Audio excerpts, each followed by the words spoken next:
my valued followers. Today, we'll be diving into a very special topic. Traditional Turkish children's games.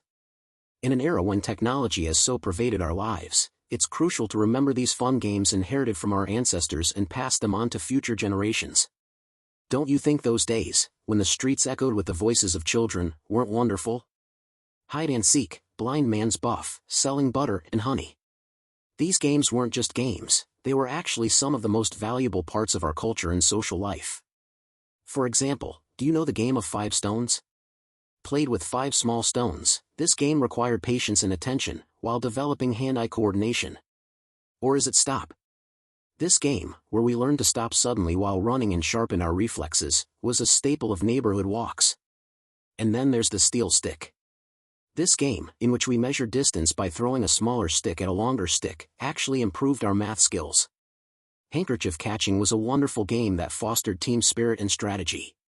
Hopscotch, those chalk squares drawn on every street. It was a game where we learned to balance and recognize numbers by hopping on one foot. Asik, minstrel, was a traditional treasure played with sheep's ankle bones, fostering dexterity and strategic thinking.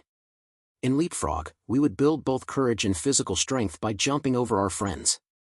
We would have fun and improve our agility by snatching corners. And what about long donkey? This game, played in teams, taught solidarity and group work. And what about rope skipping? This game, played alone or in groups, developed a sense of rhythm and was one of the girls' favorite activities. Twirling a top was a completely different skill. We would compete to wrap the small wooden top with a rope, throw it, and keep it spinning for the longest time. These games were not only fun, they were also valuable tools that developed social skills and taught sharing and cooperation. Teaching these games to today's children means leaving them a cultural legacy. Now that I think about it, these games have taught us so much. Friendship, honesty, sportsmanship, patience, attention. We learned all of these things while playing. Perhaps the best gift we can give our children is to play these games with them. You, too, surely have memories of these traditional games. Which games did you like? Do you teach them to your children? If you enjoyed this special content, don't forget to subscribe to my channel and turn on notifications. See you in the next video, bye.